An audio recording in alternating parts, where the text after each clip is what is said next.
안녕하십니까. 더 메시지 시청자 여러분. 저는 은평구 신사동에 있는 축복교회를 담임하고 있는 지경휘 목사입니다. 오늘 본문의 말씀인 요한복음 6장 9절 말씀, 여기 한 아이가 있어 보리떡 5개와 물고기 2마리를 가지고 있나이다.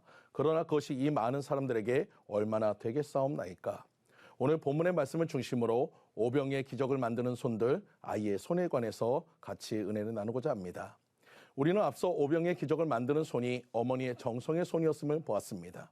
아이의 도시락을 만드시며 정성 한 스푼, 사랑 한 스푼을 담은 그 도시락은 그 어떤 음식보다 맛있고 행복한 음식이 되듯이 우리가 주님 앞에 정성을 다해서 드리는 예배도 하나님이 가장 기뻐하시는 예배가 될 것입니다. 두 번째로 오병이의 기적을 만드는 손은 바로 아이의 손이었습니다. 바로 헌신의 손이었습니다. 오늘 본문에는 조금 이해가 되지 않는 구절이 있습니다. 바로 5절에 예수께서 눈에 들어 큰 무리가 자기에게 오신 것을 보시고 빌립에게 이르시되 우리가 어디서 떡을 사서 이 사람들을 먹이겠느냐. 이것은 빌립에게 의견을 묻는 간단한 질문처럼 보입니다.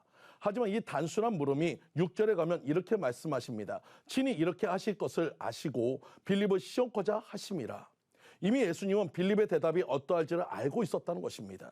지극히 상식적이고 이성적인 답, 바로 7절의 답입니다. 빌립이 대답하되 각 사람으로 조금씩 받게 할지라도 200데나리온의 떡이 부족하리이다. 예수님이 이것을 몰라서 질문하신 것이 아닙니다. 빌립을 시험코자 하심이라. 시험에는 답이 있습니다. 바로 올바른 답이 무엇인가를 우리에게 가르쳐주고자 한 것입니다. 바로 빌립은 이렇게 대답해야 합니다. 비록 빈들이고 많은 사람들이 있어 200데나리온의 떡이 부족하지만 주님이시라면 능히 이를 해결할 줄 믿습니다. 이것이 정답인 것입니다. 예수님의 제자들은 언제나 기적의 중심에 있었습니다. 병자가 치료되고 귀신이 떠나가는 온갖 이적과 표적을 보았던 그들이라면 당연히 주님이라면 하실 수 있습니다라는 답이 나와야 하는 것입니다. 그런데 그들은 여전히 이방인들과 같은 답을 내고 있습니다. 그리고 또 한 사람 시몬 베드로의 형제 안드레의 대답은 더 예수님을 답답하게 합니다. 9절에 여기 한 아이가 있어 보리떡 5개와 물고기 2마리를 가지고 있나이다. 그러나 그것이 이 많은 사람들에게 얼마나 되겠사옵나이까. 안드레는 거의 정답과 같은 아이를 데리고 왔습니다. 그런데 그의 말은 또 정답이 되지 못하고 있습니다.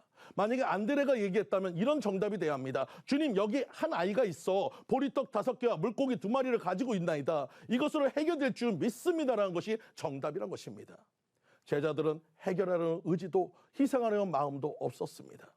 그런데 비록 제자는 아니었지만 예수님을 기쁘게 한 아이가 있습니다. 한번 아이의 시각으로 한번 우리가 바라봅시다. 아이는 예수님을 만나서 즐거웠습니다. 어느덧 시간이 지나 어두워져 갈 때 배가 고파지기 시작했고 어머니가 정성껏 싸주신 맛있는 도시락을 먹으려 할 때 예수님과 제자 중 빌립이 빈들에서 있는 많은 사람들에 대해서 이야기하는 소리를 듣게 됩니다. 제자들에게 빈들의 많은 사람들에게 예수님이 음식을 주라고 했는데 당장 음식을 장만하려면 거리가 너무 멀고 또 돈이 없어서 음식을 살 수 없다는 이야기를 들은 아이는 안드레에게 자신의 도시락을 드리며 예수님이 드시기엔 한없이 초라한 도시락이지만 이것이라도 도움이 되길 바란다고 이야기를 전했을 것입니다. 아이의 입장에서는 예수님이라도 배가 고플 것 같으니까 예수님만이라도 드시길 바라는 마음으로 그 도시락을 주었을 것입니다.